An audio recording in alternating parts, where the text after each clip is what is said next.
Hey everyone, welcome back to the accountancy class. कैसे हैं आप सब लोग? आई होप आप सब बहुत अच्छे होंगे। आज हम आपकी बुक का फर्स्ट चैप्टर स्टार्ट करने वाले हैं, जो कि है accounting of non profit organisations. बहुत बढ़िया चैप्टर है, बहुत मजा आएगा आपको पढ़ने में, बहुत मजा आएगा मुझे पढ़ाने में, राइट। तो देखो, अगर मैं बात करता हूँ नॉन प्रॉफिट ऑर्गेनाइजेशंस की, तो यहाँ पे 3 वर्ड्स हैं, नॉन प्रॉफिट ऑर्गेनाइजेशंस। पहली बात हम करते हैं ऑर्गेनाइजेशंस की, कि ऑर्गेनाइजेशंस का मतलब क्या होता है। देखो, ऑर्गेनाइजेशन का बहुत सिंपल सा मतलब होता है, जब कुछ लोग साथ में आते हैं, a group of people come together for a single purpose. उनका एक पर्पस होता है। जैसे अगर मैं बात करता हूँ पार्टनरशिप की, पार्टनरशिप में क्या होता है, 2 या 2 से ज्यादा लोग साथ में आते हैं, बिजनेस करते हैं। उनका पर्पस क्या होता है? पैसा कमाना, प्रॉफिट कमाना। कंपनी में भी यही होता है कि कुछ लोग साथ में आते हैं, कंपनी स्टार्ट करते हैं, उनका पर्पस क्या होता है? बिजनेस करना, पैसा कमाना, राइट। तो ऑर्गेनाइजेशंस तो है ये सारी की सारी। पार्टनरशिप भी क्या है? एक ऑर्गेनाइजेशन है। कंपनी भी एक ऑर्गेनाइजेशन है, राइट। सो ऑर्गेनाइजेशन का सिंपल सा मतलब हो गया कि जब कुछ लोग साथ में आएंगे और उनका एक पर्पस होगा। अगर मैं बात करता हूं नॉन प्रॉफिट ऑर्गेनाइजेशंस की, तो कुछ लोग साथ में आए, लेकिन क्यों आए? उनका पर्पस प्रॉफिट कमाना नहीं है, उनका पर्पस सिर्फ बिजनेस करना नहीं है। उनका पर्पस क्या है? उनका पर्पस है समाज सेवा, सोशल वेलफेयर। मान लो मैं और आप, हम दोनों, ठीक है, साथ में आए। हमारा पर्पस क्या है? हमारा पर्पस है हेल्दी लाइफस्टाइल। हेल्दी लाइफस्टाइल मतलब कि भाई लोगों में हेल्थ के लिए थोड़ी सी अवेयरनेस लाना। आपको पता है कोविड में घर बैठे बैठे किसी की बैक में पेन हो गया, किसी के हेडेक हो रहा है, किसी के नेक में पेन हो रहा है, बहुत दिक्कतें हो गई। तो हमने कहा कि हम क्या करेंगे, हम जगह जगह योगा कैंप्स शुरू करेंगे। योगा कैंप्स मतलब जहां पे लोग आएंगे और योगा करेंगे। तो हमारा क्या है? हमारा पर्पस क्या पैसे कमाना है? नहीं, हमारा पर्पस पैसे कमाना नहीं है। So it is a non profit organisation. तो ऐसी ऑर्गेनाइजेशन जहां पे कुछ लोग काम कर रहे हैं और उनका मेन पर्पस, उनका इंटेंशन पैसे कमाना बिल्कुल भी नहीं है, प्रॉफिट कमाना बिल्कुल भी नहीं है। उनका मेन पर्पस है सोशल वेलफेयर, उनका मेन पर्पस है समाज की सेवा करना।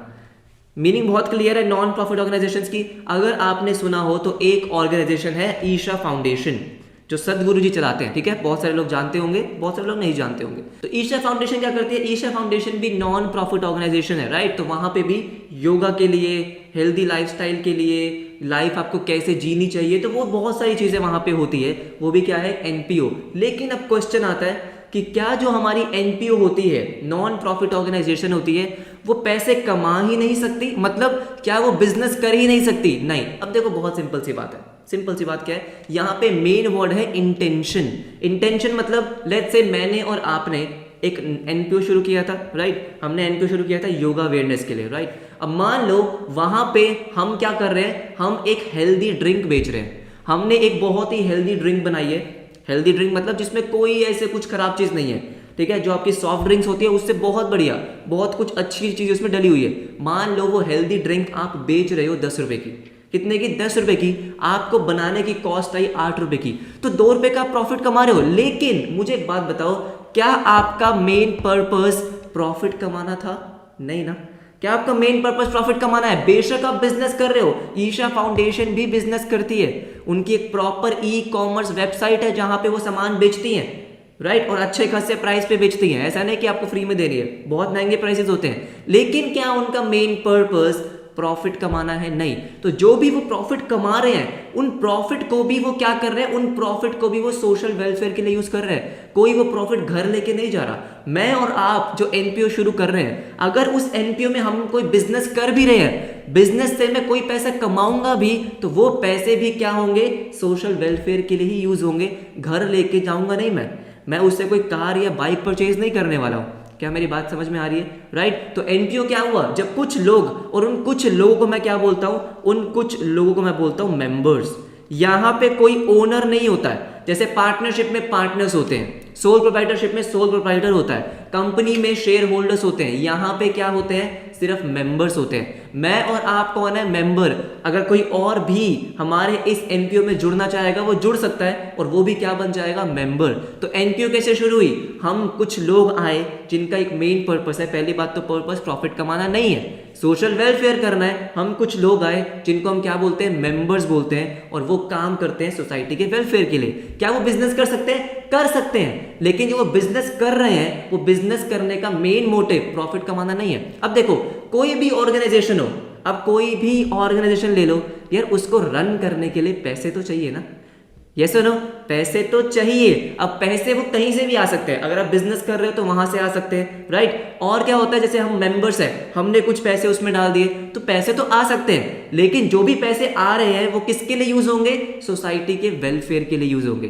क्या बेसिक मीनिंग समझ में आ गया कि एनपीओ होती क्या है, राइट। अब देखो सबसे पहले तो अगर मैं आपसे पूछूं कि भाई एनपीओ में अकाउंटिंग करनी क्यों है, क्यों करनी है, क्योंकि एनपीओ की भी कुछ इनकम्स होती है, एनपीओ की भी कुछ इनकम्स होती है और एनपीओ के भी कुछ एक्सपेंडिचर होते हैं। अब इनकम कैसे हो सकते हैं, देखो यार, जब मैं और आप मिलके एक योगा अवेयरनेस शुरू कर रहे थे तो उसको स्टार्ट करने के लिए हमें पैसा चाहिए, उसको स्टार्ट करने के लिए हमें पैसा चाहिए, तो पहले जो पैसे चाहिए होंगे वो कहाँ से आए होंगे, मैंने और आपने मिलके पैसे डाले होंगे, हाँ या ना, मैंने और आपने मिलके कुछ पैसे डाले होंगे उस एनपीओ में। तो जो मेंबर्स कंट्रीब्यूट करते हैं उसको हम बोलते हैं सब्सक्रिप्शन।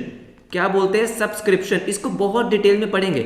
सब्सक्रिप्शन का मतलब क्या होता है कि भाई जो भी एनपीओ के मेंबर्स हैं वो कुछ पैसे डालते हैं एनपीओ में ताकि एनपीओ को रन कर सके। तो ये सब्सक्रिप्शन कौन दे रहा है, ये सब्सक्रिप्शन दे रहे हैं मेंबर्स। मैं और आप एक मेंबर है, अगर कोई और मेंबर आएगा तो उसको भी क्या करना होगा, सब्सक्रिप्शन देनी होगी। कोई और मेंबर बनना चाहता है उसको भी क्या करना होगा, सब्सक्रिप्शन देनी होगी। अब देखो क्योंकि हम अच्छा काम कर रहे हैं, हाँ या ना, तो इसलिए कुछ लोग जिनके पास टाइम तो नहीं है काम करने के लिए, जिनके पास पैसे बहुत है, वो क्या करते हैं, डोनेशन करते हैं। तो आप कई बार क्या करते हो, आप कई बार किसी मंदिर में जाते हो या कहीं भी जाते हो, राइट, तो वहां पे आप कुछ ज्यादा टाइम नहीं दे सकते लेकिन आप पैसे डोनेट कर सकते हो। तो आप क्या करते हो, वहां पे कुछ डोनेशन देते हो, तो हमें क्या मिल सकती है, डोनेशन मिल सकती है। उसके बाद हम कुछ क्या कर सकते हैं, एंट्रेंस फीस लगा सकते हैं। क्या लगा सकते हैं, एंट्रेंस फीस। अब एंट्रेंस फीस का मतलब क्या होता है कि हमने बोला कि अगर हमारी एनपीओ में किसी को मेंबर बनना है तो सबसे पहले उसको मेंबर बनने के लिए कुछ एंट्रेंस फीस देनी होगी। क्या देनी होगी, कुछ एंट्रेंस फीस, और उसके बाद वो रेगुलरली क्या देगा, सब्सक्रिप्शन। तो एंट्रेंस फीस भी क्या है, एनपीओ की इनकम है, यस और नो। उसके बाद हो सकता है कि भाई आपकी लाइफ मेंबरशिप फीस हो। देखो इन सब का मीनिंग हम बहुत डिटेल में बाद में भी पढ़ेंगे, लेकिन मैं आपको सिंपली बता रहा हूं कि एनपीओ की इनकम क्या क्या हो सकती है। Life membership fees. अब लाइफ मेंबरशिप फीस का मतलब क्या होता है, आपने कहा कि अगर आपको लाइफ टाइम के लिए मेंबर बनना है, एक ही बार पैसे दे दो। क्या बोला आपने कि आपको हर महीने सब्सक्रिप्शन देने की जरूरत नहीं है, आप एक ही बार हमें पैसे दे दो, अच्छा खासा अमाउंट होगा, बड़ा अमाउंट होगा, आप लाइफ टाइम के लिए हमारी एनपीओ के मेंबर बन जाओगे, उसको मैं क्या बोलूंगा, लाइफ मेंबरशिप फीस। तो ये सारे क्या हैं, ये सारे उसके इनकम्स हैं। एक्सपेंडिचर होंगे, एक्सपेंडिचर क्या होंगे, जो भी आप काम कर रहे हो। लेट्स से अगर हम योगा अवेयरनेस कैंप्स चला रहे हैं तो कैंप को रन करने के लिए कुछ हमें क्या करना होगा, पैसे खर्च करने पड़ेंगे, योगा ट्रेनर्स मंगवाने पड़ेंगे तो उनको हमें सैलरी देनी पड़ेगी। तो ये बहुत सारे एक्सपेंडिचर्स होते हैं। इसीलिए क्या होता है, इसीलिए एनपीओ की अकाउंटिंग करना बहुत जरूरी है। अकाउंटिंग करना जरूरी तो है ना भाई। अब आप बोलोगे सर पैसे तो कमा नहीं रही, प्रॉफिट तो है ही नहीं ना, प्रॉफिट तो कमा ही नहीं रही है, तो क्यों करनी है अकाउंटिंग। मुझे एक बात बताओ, अगर हम मेंबर्स हैं बहुत सारे, तो क्या आप ये जानना नहीं चाहोगे कि जो भी पैसे एनपीओ में आए थे वो खर्च कहाँ हुए, उसका हिसाब किताब क्या था, किसने कहाँ कहाँ खर्च किया, कितने पैसे बचे हुए हैं, और क्या कर सकते हैं। जानना चाहोगे, नहीं जानना चाहोगे, एज ए मेंबर भी आप जानना चाहोगे। जो डोनेशन देता है, मान लो अच्छी खासी किसी ने डोनेशन दी है, तो उसको भी पता होना चाहिए कि भाई जिस एनपीओ में वो डोनेट कर रहा है वो एनपीओ बिल्कुल सही है, कोई फ्रॉड नहीं हो रहा है, जितने पैसे उनके पास आ रहे हैं वो पैसे एक्चुअली सोसाइटी के वेलफेयर के लिए यूज हो रहे हैं, अपने पर्सनल एक्सपेंसेस के लिए यूज नहीं हो रहे हैं। तो अकाउंटिंग करना तो जरूरी है ना भाई, कि पैसे आ रहे हैं तो कहां से आ रहे हैं, कितने आ रहे हैं, पैसे खर्च हुए हैं तो कहां पे हो रहे हैं, कितने हो रहे हैं, कितने आपके पास एसेट्स हैं। एनपीओ के पास भी एसेट्स होंगे। मान लो अगर हम योगा अवेयरनेस कैंप शुरू कर रहे हैं, राइट, तो हमने कोई जगह भी ली होगी, हमने मान लो कोई बिल्डिंग परचेज कर ली, हमारे पास कुछ फर्नीचर भी होगा, बहुत कुछ होगा, हमारे एसेट्स ही है सारे के सारे, राइट। कुछ लाइबिलिटीज भी हो सकती है। अगर मान लो आपने योगा के लिए वो योगा मैट आता है, योगा मैट आपने लिया, उधार पे ले लिया, तो आपके क्रेडिटर्स हो सकते हैं। बैंक से मान लो थोड़ा सा आपने लोन ले लिया, आपके पास अभी पैसे नहीं है तो लोन भी हो सकता है। तो अकाउंटिंग जैसे आप करते हो वैसे ही होगी, कुछ खास अलग नहीं होगी। तो अगर मैं बात करूं कि एनपीओ में आपको कौन कौन से अकाउंट्स मेंटेन करने हैं, कौन कौन से अकाउंट्स मेंटेन कर रहे हैं, तो बेसिकली आपको 3 अकाउंट्स मेंटेन करने होते हैं। सबसे पहला अकाउंट आता है आपका रिसीट्स एंड पेमेंट का। कुछ नहीं है ये, देखो आपने पढ़ा हुआ पहले भी, रिसीट्स एंड पेमेंट। अब आप बोलोगे सर ये तो नया अकाउंट है, नया अकाउंट नहीं है दोस्तों, ये कुछ नया अकाउंट नहीं है। आपने कैश अकाउंट पढ़ा, तो बिल्कुल कैश अकाउंट है। बस कैश अकाउंट को इन्होंने क्या कर दिए हैं, नए कपड़े पहना दिए, राइट क्या कर दिए, नए कपड़े पहना दिए। और क्या बोला, रिसीट्स एंड पेमेंट बिल्कुल उसी तरीके से बनता है। पैसे आएंगे तो डेबिट साइड, जाएंगे तो क्रेडिट साइड, वही सब चीजें हैं, राइट। इसके बाद जो आपका सेकंड अकाउंट आता है उसको हम बोलते हैं इनकम एंड एक्सपेंडिचर। क्या बोलते हैं, इनकम एंड एक्सपेंडिचर। अब आप बोलोगे सर ये भी एक नया अकाउंट है, तो मजे की बात ये है कि ये भी कोई नया अकाउंट नहीं है। आपने प्रॉफिट एंड लॉस अकाउंट पढ़ा है, प्रॉफिट एंड लॉस अकाउंट को नए कपड़े पहना दिए, प्रॉफिट एंड लॉस अकाउंट। अब बात यह है कि सर नाम चेंज क्यों किया, प्रॉफिट एंड लॉस अकाउंट ही रहने देते ना, नाम इसलिए चेंज किया, क्या प्रॉफिट कमा रहे हो, नहीं, आपका इंटेंशन प्रॉफिट कमाना है क्या, तो प्रॉफिट वर्ड नहीं आना चाहिए ना, इसलिए प्रॉफिट एंड लॉस अकाउंट को रिप्लेस कर दिया किससे, इनकम एंड एक्सपेंडिचर से। और थर्ड जो है वो तो आप बनाते आ रहे हो, वो है आपकी बैलेंस शीट। वो बिल्कुल वैसे ही बनेगी जैसे आप बनाते आ रहे हो, एसेट्स लायबिलिटीज वही सब चीजें आपकी बैलेंस शीट में आने वाली है, इसका नाम चेंज नहीं किया गया। तो ये 3 अकाउंट्स आपको प्रिपेयर करने हैं, receipts and payment account exactly like cash account, income and expenditure account profit and loss account की तरह, बैलेंस शीट तो बनती ही बैलेंस शीट की तरह है। ओके सो अभी हम फटाफट से क्या करेंगे, रिसीट्स एंड पेमेंट को समझेंगे कि रिसीट्स एंड पेमेंट कैसे प्रिपेयर होता है, उसमें क्या क्या चीजें आती है, क्योंकि बहुत आसान है, कुछ भी नया नहीं है उसमें। जल्दी से देखो रिसीट्स एंड पेमेंट क्या होता है। हमने देखा कि रिसीट्स एंड पेमेंट क्या है, एक तरीके से कैश अकाउंट की तरह है, लेकिन क्या एग्जैक्ट कैश अकाउंट की तरह बनता है, सिर्फ एक डिफरेंस है। एक डिफरेंस क्या है, जब कैश अकाउंट में आप ट्रांजेक्शन्स रिकॉर्ड करते हो या कैश बुक में आप ट्रांजेक्शन्स को रिकॉर्ड करते हो, तो वो नॉर्मली क्या होती है, हमेशा डेट वाइज होती है कि अगर आपको इस डेट पे इतना कैश रिसीव हुआ तो आपने कैश बुक में या कैश अकाउंट में रिकॉर्ड कर दिया, राइट। लेकिन रिसीट्स एंड पेमेंट में क्या है, receipts and payment is actually a summary. Summary का मतलब क्या है कि आपको डेट वाइज ट्रांजेक्शन्स को रिकॉर्ड नहीं करना होता, आपको क्या करना है, आपको देखना है कि लेट्स से कोई एक पर्टिकुलर नेचर है, जैसे सब्सक्रिप्शन है, तो आपको देखना है कि आपको टोटल सब्सक्रिप्शन पूरे साल में कितनी रिसीव हुई है, बस वो रिकॉर्ड करना है। ये नहीं कि भाई 1 अप्रैल को इतना अमाउंट आया एज सब्सक्रिप्शन, फिर 1 मई को इतना आया, फिर अगले महीने इतना आया, नहीं नहीं नहीं, ऐसे नहीं करना।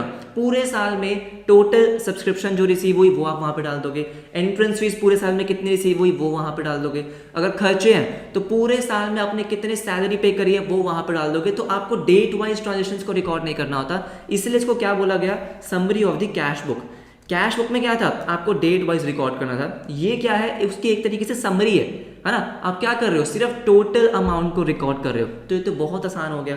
अब देखो रिसीट्स एंड पेमेंट इतना आसान क्यों है, क्योंकि आपको बस देखना क्या है कि आपको पूरे साल में कितना कितना अमाउंट रिसीव हुआ, पूरे साल में कितनी कितनी पेमेंट आपने करी है, इररिस्पेक्टिव ऑफ किस नेचर की पेमेंट करी है, पैसा कहाँ से आया, भाई वो किस तरीके का पैसा है, कुछ नहीं देखना। आपको ये भी नहीं देखना कि वो पैसा एक्चुअली में पिछले साल मिलना चाहिए था लेकिन इस साल मिल रहा है या एडवांस मिल गया। आपको सिर्फ क्या देखना है कि इस ईयर में, ड्यूरिंग दिस ईयर आपको कितना अमाउंट रिसीव हुआ वो रिकॉर्ड करना है, आंख बंद करके रिकॉर्ड करना है। अच्छा पैसे मिले हैं तो रिकॉर्ड कर दो, पैसे गए तो रिकॉर्ड कर दो, इतना आसान है, राइट। देखो फटाफट से आपको करना क्या है, ये आपका रिसीट्स एंड पेमेंट का एक फॉर्मेट है, इसका क्वेश्चन मैं आपको एक कराऊंगा।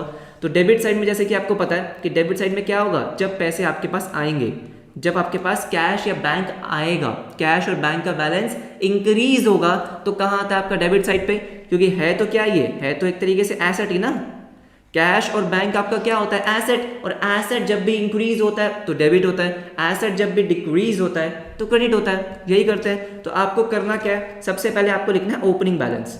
ओपनिंग बैलेंस कहाँ लिखते हैं, डेबिट साइड पे, सबको पता है, टू बैलेंस ब्रॉट डाउन। अब यहाँ पे आपको ध्यान रखना है कि अगर आपके पास कैश और बैंक का अलग अलग अकाउंट है, कैश अकाउंट आपने अलग प्रिपेयर करा है, बैंक अकाउंट अलग प्रिपेयर करा है, तो दोनों का बैलेंस आपको यहाँ पे लिखना है, क्योंकि और कोई अकाउंट तो आप प्रिपेयर नहीं कर रहे हो, ना तो आप कैश अकाउंट अलग से प्रिपेयर कर रहे हो, ना ही आप बैंक अकाउंट अलग से प्रिपेयर कर रहे हो, आप सिर्फ क्या बना रहे हो, रिसीट्स एंड पेमेंट। तो कैश अकाउंट और बैंक अकाउंट दोनों नेचर ऑफ ट्रांजेक्शन्स इसी अकाउंट में आएंगे, बेशक अमाउंट आपको कैश में रिसीव हुआ हो, चेक में रिसीव हुआ हो, बैंक में ट्रांसफर कर दिया हो, सबका सब कहां पे आने वाला है, रिसीट्स एंड पेमेंट में ही आने वाला है। तो सबसे पहले ओपनिंग बैलेंस, उसके बाद रेवेन्यू रिसीट्स। अब रेवेन्यू रिसीट्स क्या होती है, कैपिटल रिसीट्स क्या होती है, इसकी डिस्कशन हम करेंगे नेक्स्ट वीडियो में। बस आपको क्या समझना है, वैसे तो आपको पता होगा, रेवेन्यू मतलब जो रेगुलर नेचर ऑफ रिसीट्स होती है, जो एनपीओ की नॉर्मल बिजनेस रिसीट्स होती है, जैसे कि सब्सक्रिप्शन आपको मिलती रहती है, मेंबर से मिलती रहती है, आपने कुछ सेल करी है या कुछ भी करा है, ये आपकी क्या है, रेवेन्यू रिसीट्स है। आपको बेसिकली रिसीट्स एंड पेमेंट में क्या ध्यान रखना है, पैसा आया तो डेबिट साइड पे, पैसा गया तो क्रेडिट साइड पे, बेशक वो कोई भी नेचर ऑफ ट्रांजैक्शन हो, कोई भी नेचर ऑफ ट्रांजेक्शन है उससे फर्क नहीं पड़ता, ठीक है। ये लाइन यहाँ पे कैसे आ गई है मुझे पता नहीं, ठीक है, इसको हटाओ, ठीक है। और एक्सपेंडिचर कहाँ पे आएगा, एक्सपेंडिचर क्रेडिट साइड पे। अब एक चीज आपको ध्यान रखनी है, अब देखो मैंने आपको क्या बोला कि आपको कैश और बैंक दोनों के ही ओपनिंग बैलेंसेस यहाँ पे लिखने हैं। अब आपको पता है कि भाई कैश का तो क्रेडिट बैलेंस हो नहीं सकता ना, क्रेडिट बैलेंस का मतलब क्या है, लायबिलिटी, यस और नो। अगर आप किसी का भी बैलेंस क्रेडिट साइड पे लिख रहे हो ओपनिंग बैलेंस, तो इसका मतलब वो लायबिलिटी है। अब कैश का क्रेडिट बैलेंस का मतलब ये है कि आपके पास 100 रुपए थे लेकिन आपने 120 खर्च कर दिए, ऐसा हो सकता है, नहीं हो सकता। तो कैश का हमेशा क्या होता है, डेबिट बैलेंस होता है। लेकिन बैंक का क्रेडिट बैलेंस हो सकता है, याद आया, बैंक ओवरड्राफ्ट, बैंक ओवरड्राफ्ट हो सकता है। बैंक ओवरड्राफ्ट का मतलब क्या होता है कि बैंक अकाउंट में पैसे तो कम थे लेकिन पेमेंट ज्यादा की हो गई, हो जाती है जब बैंक आपको क्या देता है, एक छोटा सा लोन, जिसको हम क्या बोलते हैं, बैंक ओवरड्राफ्ट। तो अगर आपको बैंक ओवरड्राफ्ट का बैलेंस दे रखा है तो वो कहां पे आएगा, वो आएगा आपके क्रेडिट साइड पे। बाकी जितने भी एक्सपेंडिचर्स होंगे, जितने भी, ये मैंने आपको बाइफिकेट करके दे रखे हैं, लेकिन जरूरत नहीं है। रिसीट्स एंड पेमेंट में आपको कुछ बाइफिकेशन नहीं करनी, नॉर्मली बस आपको क्या लिखना है, जो पैसा आया वो डेबिट साइड पे, जो पैसा गया वो क्रेडिट साइड पे, बस। और उसके बाद क्या आएगा, उसके बाद आपके क्लोजिंग बैलेंसेस आ जाएंगे, ठीक है। Closing balance, by balance carried down, cash का क्लोजिंग बैलेंस, बैंक का क्लोजिंग बैलेंस। और अगर बैंक का क्लोजिंग बैलेंस भी क्या आ रहा है, क्रेडिट, ठीक है, वो आपको कहां लिखना होगा, वो आपको यहां लिखना होगा, टू बैलेंस कैरिड डाउन, जो बैंक का बैलेंस होगा। एक क्वेश्चन कराऊंगा, सब कुछ क्लियर हो जाएगा, है ही नहीं कुछ इसमें। देखो फटाफट से क्वेश्चन देखो, क्वेश्चन क्या है आपका, from the following information given prepare the receipts and payment account. आपको कुछ इन्फॉर्मेशन दे रखी है। सबसे पहले क्या है, कैश इन हैंड, मतलब कैश का ओपनिंग बैलेंस, तो आपने कहां लिखा, टू बैलेंस ब्रॉट डाउन। यहां पे बैंक का दे नहीं रखा तो सिंपली आपने सिर्फ कैश का लिख दिया। अब देखो क्या है, सब्सक्रिप्शन। अब सब्सक्रिप्शन आपको पता है, क्या पता है आपको कि भाई सब्सक्रिप्शन तो आपको मिलती है, पैसे रिसीव होते हैं, तो वो कहां आएगी, डेबिट साइड पे। ये आ गया आपके 37,600। डोनेशंस, अब डोनेशन आपको मिलती है ना भाई, एनपीओ को डोनेशन मिलती है, अगेन पैसे मिले, कितना आ गया, 8,000 डेबिट साइड पे। एंट्रेंस फीस, मेंबर्स आपको एंट्रेंस फीस देते हैं, एंट्रेंस फीस देते हैं 4300 की, अगेन कहां गई, डेबिट साइड पे। अब यहां पे क्या लिखा है, rent which is received for club halls. अब देखो कोई भी आपका क्लब है, ठीक है, आपने उसको रेंट पे दे दिया, आपको रेंट रिसीव हुआ ना, आपको देखना ही नहीं है कि किस चीज का पैसा रिसीव हुआ है, रिसीव हुआ, डेबिट साइड पे लिख दिया, ठीक है। उसके बाद इलेक्ट्रिसिटी चार्जेस, तो इलेक्ट्रिसिटी के चार्जेस आपने पे करे तो वो आपके आ गए क्रेडिट साइड पे, ठीक है।